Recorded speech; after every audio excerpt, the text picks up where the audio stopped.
All right, settle in, everyone, because you are absolutely not going to believe the story I have for you today. Picture this, my dream house, a sparkling new pool, the first really warm weekend of the year, and a guest list that included, unbeknownst to my soon-to-be nemesis, some rather influential people. This was supposed to be our perfect housewarming, a celebration of a new chapter. Instead, it turned into a suburban battlefield, complete with flashing lights and a meltdown of truly epic proportions. And it all started so innocently. My husband, Alex, and I had scrimped and saved for years. We weren't millionaires, not by a long shot, but we'd done okay for ourselves, and this new house, it was everything.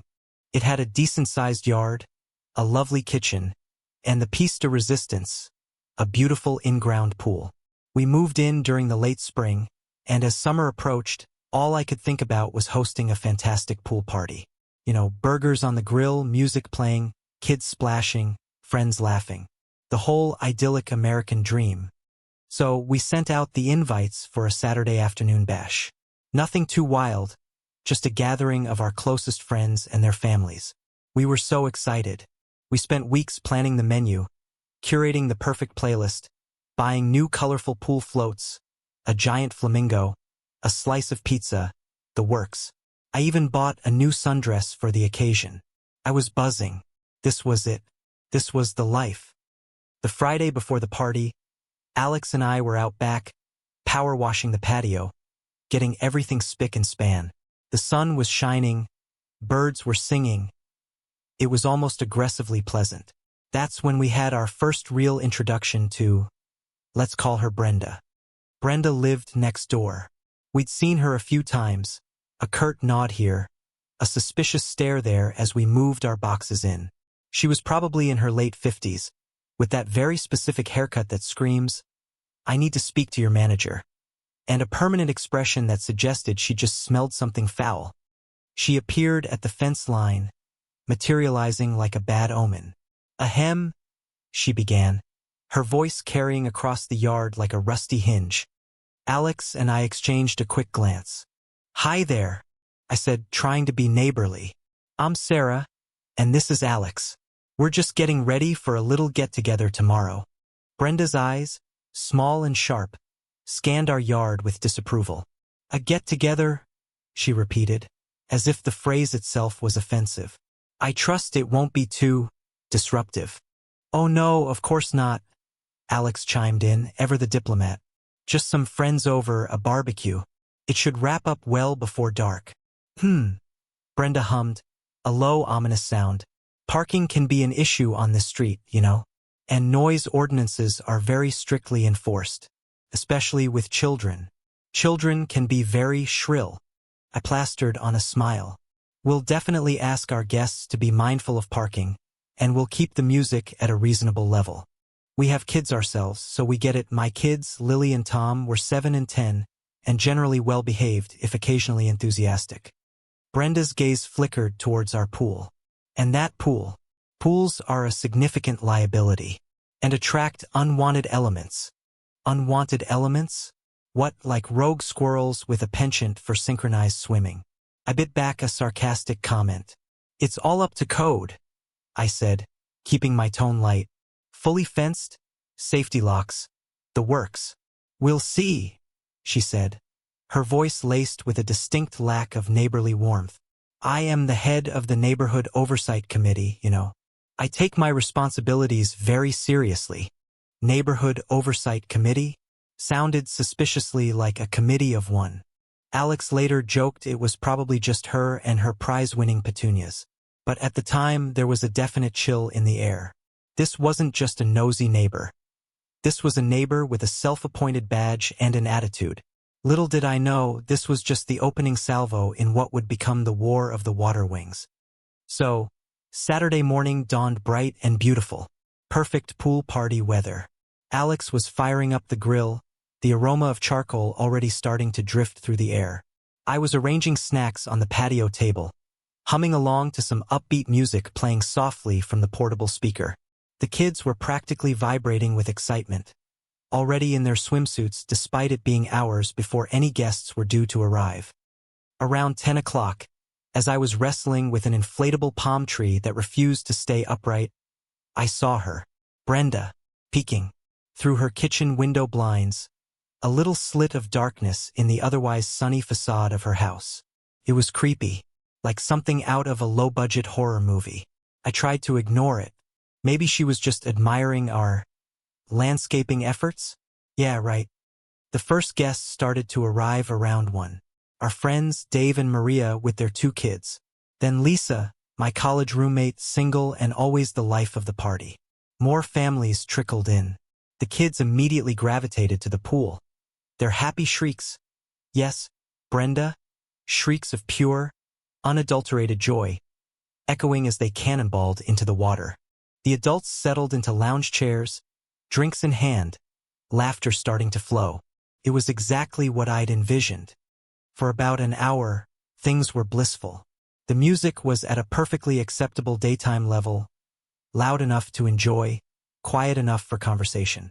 People were parking responsibly on our side of the street or in our driveway. The flamingo float was a massive hit. I was actually starting to relax, thinking maybe Brenda's ominous warnings were just her standard operating procedure, a bit of territorial grumbling. Then my phone buzzed. A text message from an unknown number. The volume of your revelry is becoming excessive. Please demonstrate consideration. B. Oh, it had to be Brenda. How did she even get my number? My heart did a little annoyed flip. Excessive? We were talking, laughing, kids were playing. This wasn't a rock concert. I showed Alex the text. Seriously? He said, shaking his head. Just ignore her, Sarah.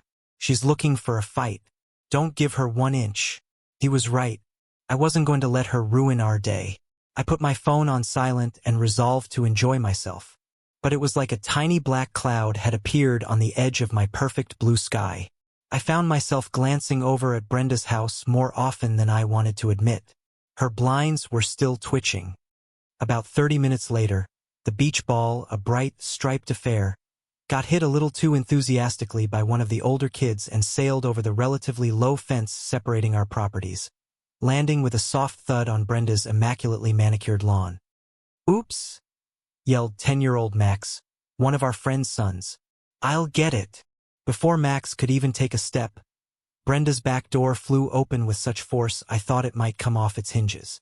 She marched out onto her patio, hands on her hips, face a mask of outrage.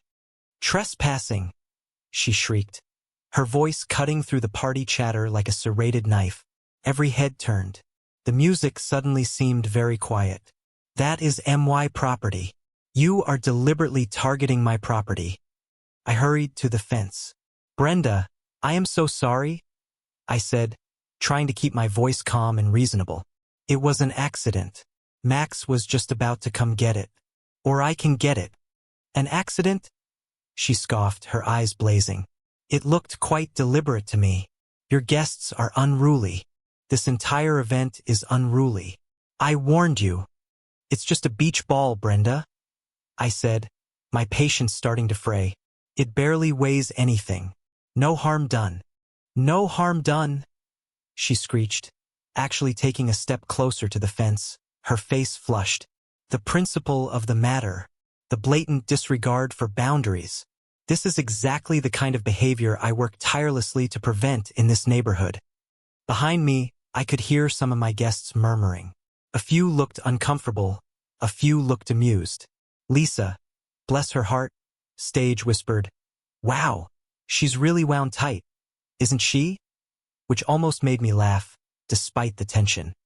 Okay, look, I said, trying a different tack. How about I just reach over and grab the ball? Or you can toss it back. It's really not a big deal. Brenda glared at the beach ball as if it were a venomous snake. Then she glared at me. Then, with a dramatic sniff, she turned on her heel, marched over to the ball, picked it up with 2 fingers as if it were contaminated, and hurled it back over the fence. It landed with a sad little deflate near the pool steps. Consider that your final warning, she snapped, before storming back inside, slamming her door so hard I thought her windows might rattle. The party atmosphere took a definite hit after that. People were trying to be lighthearted, but there was an undercurrent of unease. "What's her deal?" Dave asked, shaking his head. "Honestly, I have no idea," I sighed. "We've barely spoken to her. She just seems permanently angry." Maria, ever practical, said, "You should check the HOA rules, Sarah, just in case she tries to make some official complaint. Some of these neighborhood committee types can be real pains." She called herself the head of the Neighborhood Oversight Committee, I told them. Dave snorted. "Sounds like a committee of one, probably self-appointed." "That's what Alex said," I replied, feeling a little better that my friends were on my side. We tried to get the party back on track. The kids, oblivious to the adult drama, were still having a blast.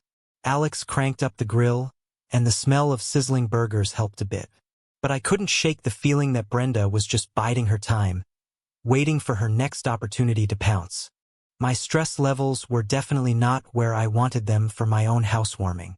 I found myself constantly scanning her house, looking for any sign of movement. It was exhausting. Now, I should mention a few key guests who arrived a little later, around 3 o'clock. My old college friend, Mark, and his wife, Emily. Mark had gone into politics after school and done surprisingly well for himself. He was now State Senator Mark Thompson. We didn't see them as often as we'd like, given his schedule, but we'd stayed close. They were down to earth, lovely people, and their 2 teenagers, Josh and Chloe, were sweet kids who got along well with Lily and Tom. When Mark and Emily arrived, they were just Mark and Emily, our friends. No entouraje, noers. Mark was in shorts and a polo shirt, Emily in a summer dress.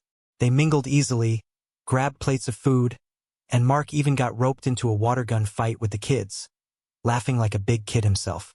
It was nice, felt normal.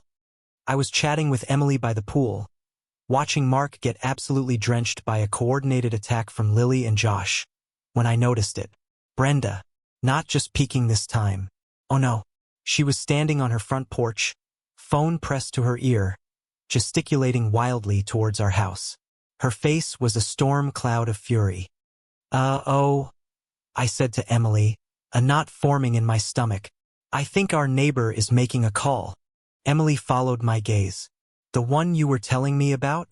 The beach ball bandit." "The very same," I confirmed grimly. "And she does not look happy.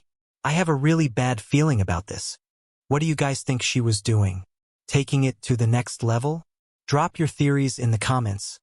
I'm curious to see if anyone guesses what happened next, because honestly, even I couldn't have predicted how quickly things were about to escalate. Not 5 minutes later, we heard it. The distant, but unmistakable wail of sirens. Getting closer and closer. My blood ran cold. No, she wouldn't. She couldn't. Could she? The music, which had crept up a notch in volume as the party got into full swing, suddenly seemed deafening. Alex, who was manning the grill, looked over at me, his eyes wide with disbelief. The chatter and laughter died down as everyone started to register the sound. The sirens were definitely heading our way, and then they were on our street. Flashing blue and red lights painted streaks across our lawn, reflecting in the pool water. 2 police cruisers pulled up right in front of our house. My heart sank into my flip-flops. This was a nightmare.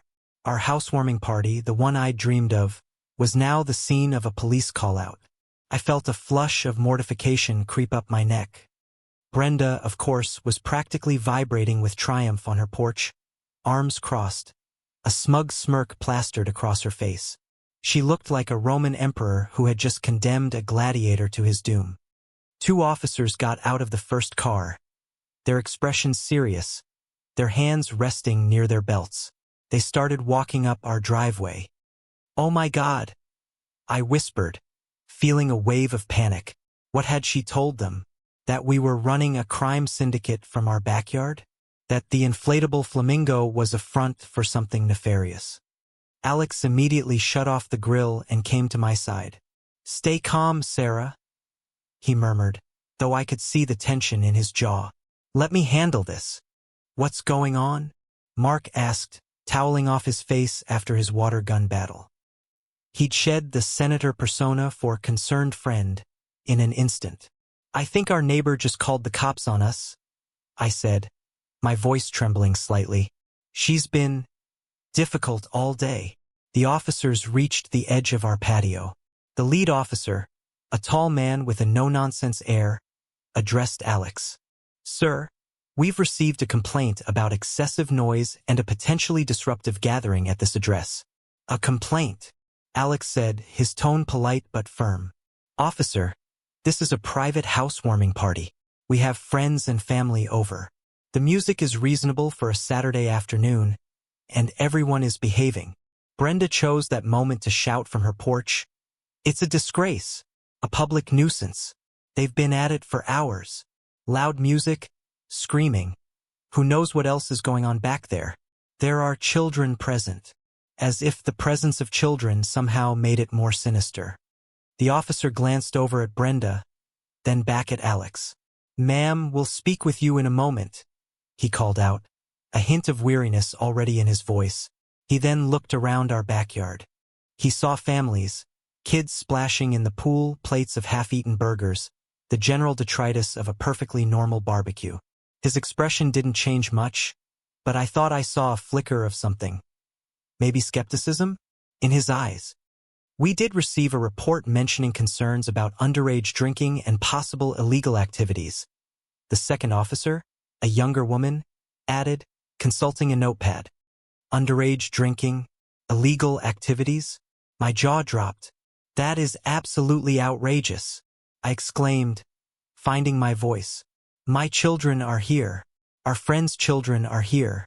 We're serving soda and iced tea. The adults might be having a beer or a glass of wine, but everyone is responsible." The lead officer held up a hand. "All right, ma'am, calm down. We just need to assess the situation. Can we take a look around?" "Of course," Alex said immediately. "Be our guest. We have nothing to hide." As the officers stepped further onto the patio, their eyes doing a slow sweep of the area, Mark Thompson quietly stepped forward. He still had a towel draped over his shoulders, and his hair was damp, but there was a subtle shift in his demeanor. He wasn't aggressive, not at all, but he suddenly carried an air of quiet authority. "Officers," Mark said, his voice calm and even. "My name is Mark Thompson. My wife Emily and our children are guests here today. I can personally attest that this is a perfectly respectable family gathering. The accusations you've heard are, frankly, baseless." The lead officer looked at Mark, a polite but professional gaze. "Mr. Thompson, thank you for your input." He didn't seem to recognize him. Or if he did, he wasn't letting on. Which, in hindsight, was probably for the best, at least for a moment. It allowed the situation to unfold naturally. Brenda, however, was not about to be upstaged or ignored. Seeing the officers talking to us, and perhaps sensing that her dramatic accusations weren't having the immediate desired effect of us all being hauled off in handcuffs, she marched right off her porch, across her lawn, and onto our driveway, positioning herself near the gate to the backyard. "Don't let them fool you, officers," she declared, her voice ringing with self-righteous conviction. "They're smooth talkers. I've seen what goes on. They've been a menace since they moved in. This whole party is out of control." She pointed a trembling finger towards the pool. "Just look at them, flaunting their hedonism." Hedonism? For eating hot dogs and playing Marco Polo? I wanted to laugh, but the situation was still too tense.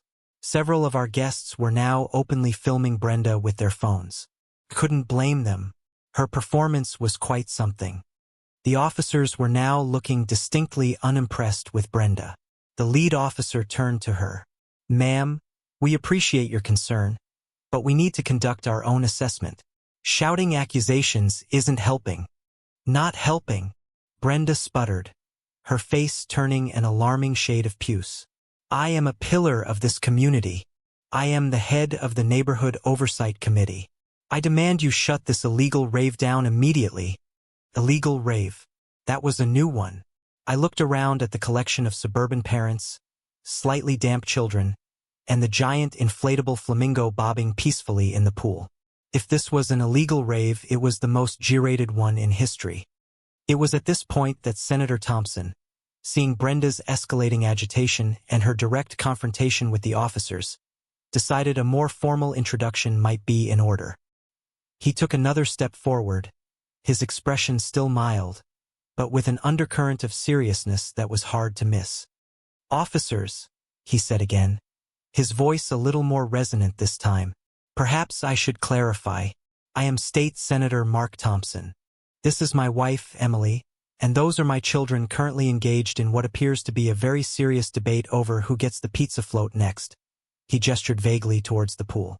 "We are longtime friends of Sarah and Alex. We drove here from the capital this afternoon specifically for this party." There was a beat of silence. You could have heard a pin drop, or perhaps a water droplet from a nearby pool noodle.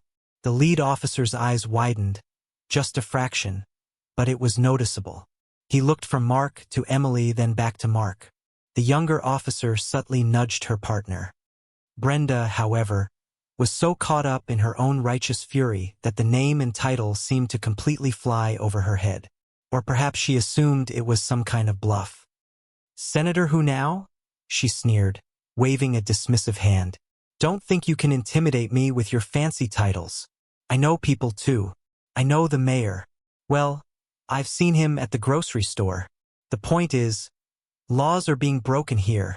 She then did something truly astonishing. She pointed directly at Senator Thompson. "And you, sir, you look like you've been cavorting in broad daylight, with children present." Cavorting. The word hung in the air. Senator Thompson, who had indeed been cavorting in a water gun fight with his own children and ours, raised an eyebrow. A small smile played on Emily's lips. I think Alex actually choked back a laugh. The lead police officer now looked from Brenda, who was practically quivering with indignation, to the very recognizable face of State Senator Mark Thompson, who was looking back at him with an expression of polite bemusement. The cogs were visibly turning in the officer's head. This was no longer just a noise complaint from a cranky neighbor. This had just taken a very, very interesting turn. "Okay, people, I have to ask, what would you have done if you were Brenda in that moment? Realizing you just accused a state senator of cavorting? Would you double down, apologize profusely, spontaneously combust from embarrassment? Let me know your thoughts." The way she actually reacted, well, it was something else. The lead officer cleared his throat. "Senator Thompson," he said, his tone now decidedly more deferential. "My apologies, sir. We weren't aware." He shot a very pointed look at Brenda. A look that clearly said, "You failed to mention this rather crucial detail, didn't you?" Brenda, bless her cotton socks, was still oblivious. Or perhaps defiant. "Senator or not," she insisted, puffing out her chest. "Nobody is above the law. This neighborhood has standards. Decency. Propriety." She was really digging deep into her vocabulary of outrage. Senator Thompson, to his immense credit, remained perfectly calm. "And I assure you, ma'am," he said, his voice smooth as silk, "no laws are being broken here, unless excessive enjoyment of a well-grilled hot dog is now a misdemeanor. My friends are new to this wonderful neighborhood, and they were simply hosting a lovely welcome party. A party, I might add, that was perfectly orderly until these unfounded accusations were made." The officer nodded slowly. "We're beginning to see that, sir." He turned back to Brenda, his professional patience clearly wearing thin. "Ma'am, based on our observations and testimony from reliable witnesses." He gave another slight nod towards the senator. "This appears to be a standard, lawful gathering. The noise level is acceptable for this time of day. There's no evidence of any illegal activity, and frankly, the only disturbance seems to be stemming from the repeated complaints." Brenda's jaw dropped. She looked like she'd been slapped. "What? Are you taking their side?" she stammered, pointing a shaky finger between us and the senator. But I called you. I am the victim here. My peace has been shattered." "Ma'am," the younger officer interjected, her voice firm but polite. "Filing a false police report is a serious offense. We were called out here under the impression there was a significant public safety issue, possibly involving illegal activities and underage drinking. We've found no evidence of that whatsoever. The color drained from Brenda's face.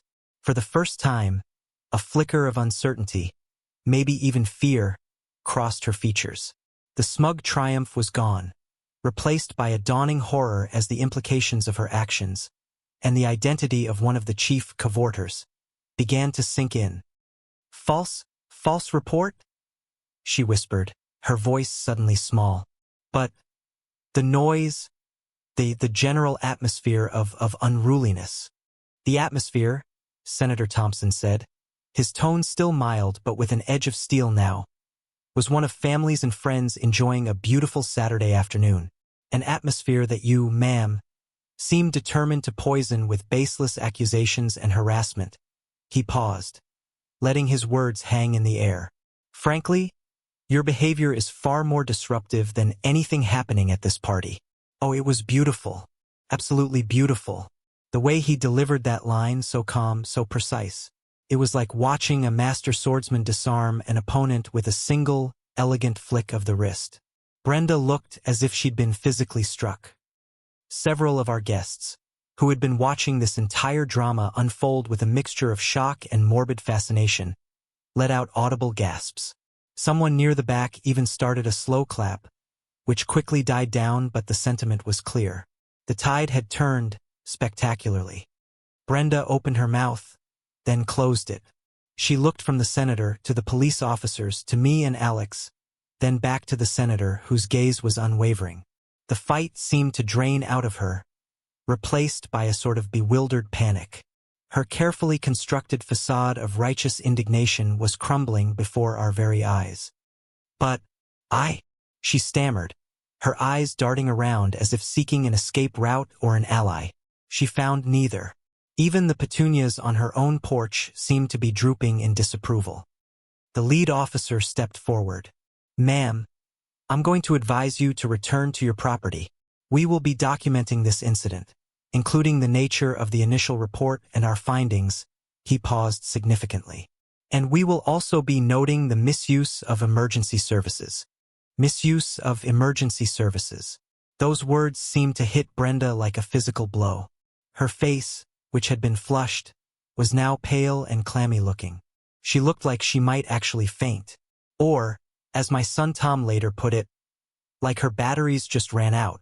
She stared at the officer, then at Senator Thompson, who was now quietly conferring with his wife, Emily, both of them looking concerned but also, dare I say it, a little bit vindicated. Emily gave me a small, sympathetic smile. Brenda then did the only thing she probably could do, given the circumstances. She began to unravel. Completely. This is an outrage, she suddenly shrieked, her voice cracking. A travesty of justice. You're all in on it together. You're protecting these hedonists. She really liked that word. I have rights. I pay my taxes. This neighborhood is going to the dogs. And it's because of people like you. She gestured wildly, encompassing everyone on our patio, the police, and possibly the entire state government given the senator's presence. Tears started to stream down her face, not soft, sorrowful tears, but angry, frustrated ones. Her carefully coiffed hair was starting to come undone. Her face was contorted in a mask of fury and disbelief. It was a full-blown 5-star meltdown. I will not be silenced, she wailed, stamping her foot like a petulant child. You'll hear from my lawyer. You'll all hear from my lawyer. I'll sue everyone, the entire street, the city, the inflatable flamingo. At the mention of the flamingo, even the lead officer had to suppress a smile. The younger officer was openly biting her lip to keep from laughing. Several of our guests were now struggling to maintain their composure. The situation had tipped from tense drama into high farce. Ma'am, I really think you need to calm down, the lead officer said, his voice firm but not unkind. He clearly recognized he was dealing with someone who was, at that moment, not entirely rational. Calm down, Brenda shrieked again.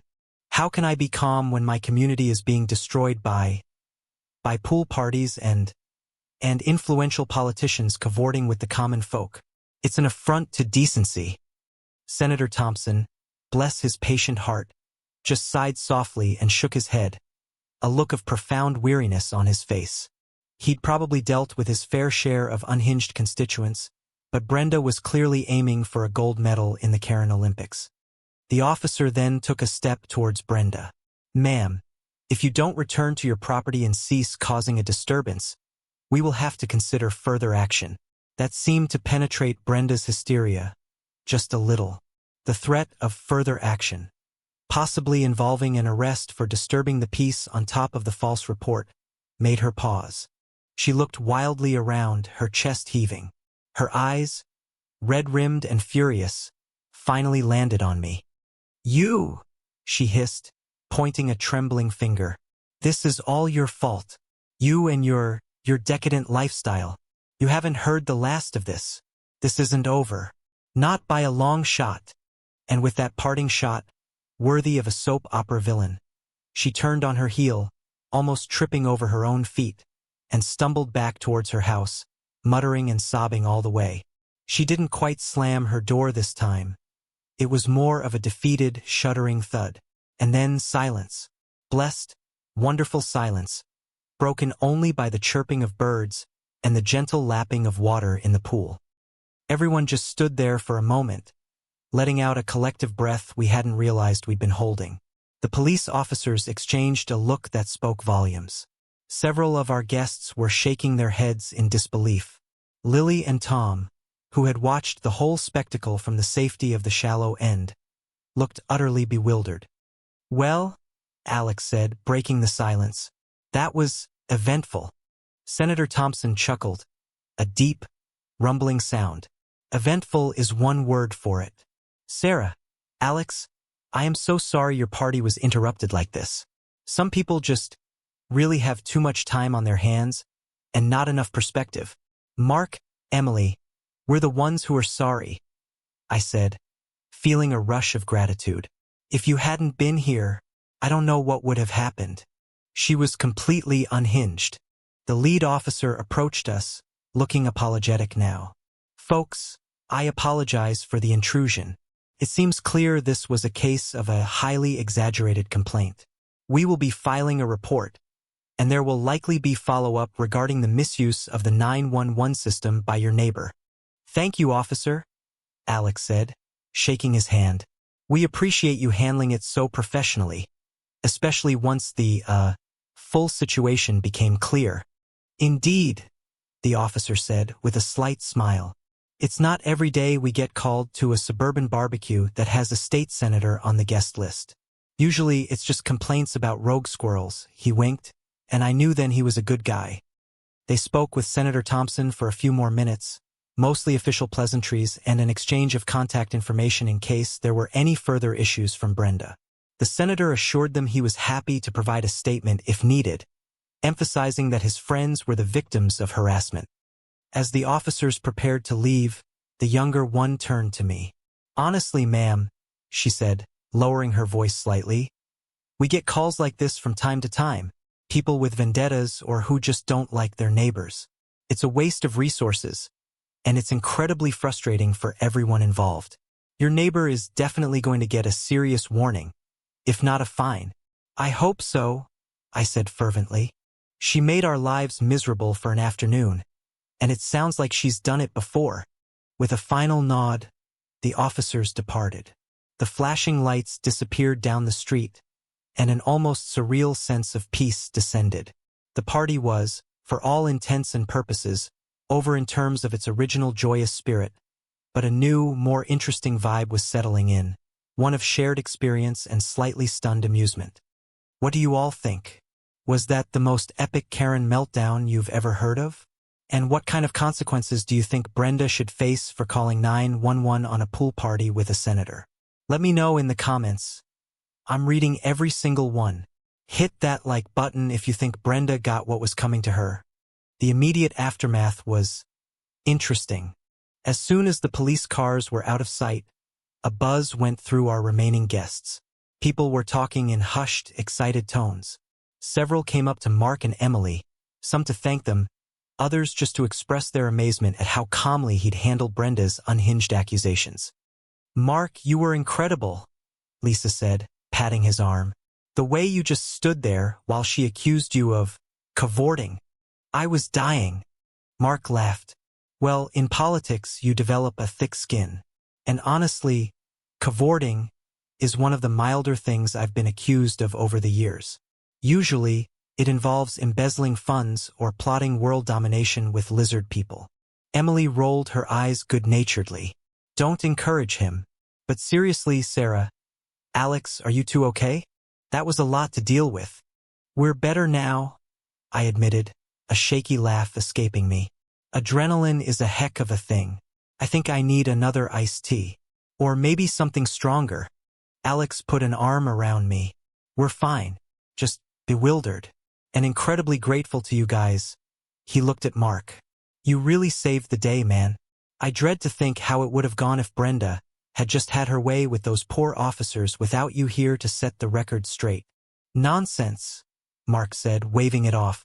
"Any reasonable officer would have seen through her eventually. I just perhaps expedited the process," he grinned, "and provided some unexpected Saturday afternoon entertainment." Some of our guests started to pack up, understandably feeling the party mood had been somewhat irrevocably altered. But they all left with smiles and promises to come back for a redo soon. Maybe a post-Brenda decompression barbecue. A few of our closer friends, Dave and Maria included, stayed to help us clear up and to dissect every glorious moment of Brenda's downfall. "Did you see her face when the officer said, 'Misuse of emergency services'?" Maria recounted, giggling. "I thought her eyes were going to pop out of her head." "And the inflatable flamingo line," Dave added, wiping a tear of laughter. "That's going to be a classic. We should get you guys a golden flamingo trophy." We all laughed. Felt good to laugh. The tension that had been building all afternoon finally dissipated, replaced by a sense of weary triumph. Later that evening, after everyone had gone and the kids were in bed, still chattering excitedly about the police adventure and the angry lady, Alex and I sat out on the patio, the pool lights casting a gentle glow on the water. The infamous inflatable flamingo bobbed serenely, blissfully unaware of its role in the day's drama. "Well," I said, leaning my head on Alex's shoulder, "that was not the housewarming I planned." "Nope," he agreed, "but I think it might be the most memorable one in history. And hey, at least we know who Senator Thompson is calling if he ever needs backup at a water gun fight." I smiled. He was amazing. They both were. So calm, so gracious. "True class acts," Alex affirmed. "Unlike, well, you know," he gestured vaguely towards Brenda's darkened house next door. Not a peep had been heard from that direction since her dramatic exit. It was as if the house itself was holding its breath, ashamed of its occupant. The next morning, a Sunday, was quiet, suspiciously quiet. I kept expecting to see Brenda emerge, maybe to glare at us, or to start meticulously documenting our every move with a telephoto lens. But there was nothing. Her blinds remained drawn. Her yard remained empty. It was peaceful. Around noon, there was a tentative knock on our front door. It was Mrs. Henderson from across the street, a sweet elderly lady we'd exchanged pleasantries with a few times. She was holding a plate of cookies. "Oh, Sarah dear," she said, her voice soft. "I just wanted to say, we all saw what happened yesterday, with Brenda, and those poor police officers. I'm so terribly sorry you had to go through that on your moving-in party." "Thank you, Mrs. Henderson," I said, touched by her kindness. "It was a bit much. That Brenda," she said, shaking her head, her voice dropping to a conspiratorial whisper. "She's always been a difficult one, caused no end of trouble on this street, always complaining about something.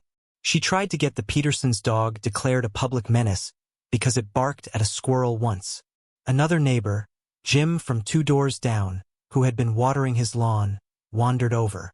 Heard about the fireworks yesterday," he said, a grin on his face. "Heard old Brenda finally bit off more than she could chew. Calling the cops on Senator Thompson's pool party. Priceless. It turned out that word of Brenda's epic meltdown, and the rather high-profile guest who had inadvertently become the target of her ire, had spread through the neighborhood like wildfire. And the overwhelming sentiment was not sympathy for Brenda. Not at all. It was a mixture of amusement, relief, and a healthy dose of schadenfreude. She's been the terror of this cul-de-sac for years, Jim continued. Forms these committees, makes up rules, threatens people. Most of us just try to ignore her, but it's hard. Hopefully, this will chasten her a bit. We can only hope, I said. Later that week, we heard through the neighborhood grapevine, which was surprisingly efficient, that Brenda had indeed received a formal written warning from the police department regarding the misuse of emergency services. There was even talk of a potential fine, though we never got confirmation on that. What we did see was a distinct change in Brenda's behavior. She became almost invisible. No more lurking by the fence. No more passive-aggressive notes. No more shouting. If she was in her yard and saw us, she would scurry back inside like a vampire caught in sunlight. Her reign of petty terror, it seemed, was over. The Neighborhood Oversight Committee appeared to have been permanently disbanded, its sole member having been thoroughly discredited. The peace was glorious. Our backyard became our sanctuary again. We had more pool parties, smaller ones, and they were blissfully uninterrupted. The kids could shriek with joy without me tensing up, waiting for a lecture on shrillness. A few weeks later, I got a lovely handwritten note from Emily Thompson, thanking us again for the memorable party and inviting us for dinner at their place when our schedules aligned. She included a P.S. Mark says he's been practicing his water gun technique. Consider yourselves warned. Life settled into a new, much more pleasant normal. We got to know our other neighbors who were, for the most part, wonderful, friendly people. The shared experience of the Brenda incident actually became a bit of an icebreaker. A local legend whispered with knowing smiles. As for Brenda, well, karma can be a funny thing. About 6 months later, a for sale sign appeared on her lawn. The neighborhood rumor mill went into overdrive. Some said she was too humiliated to stay. Others said the potential fines and legal repercussions for her false report, even if they didn't amount to much officially, had spooked her. Whatever the reason, she sold her house quickly and moved away. We never found out where she went, and honestly, no one was too broken up about it. The new neighbors who moved into Brenda's old house were a lovely young couple with a friendly golden retriever. They admired our pool, complimented our flamingo, and even brought over a bottle of wine as a housewarming gift to us. Even though they were the new ones, it was a refreshing change. So what's the moral of this story? I guess it's threefold. First, never underestimate the sheer, unadulterated audacity of a Karen on a power trip.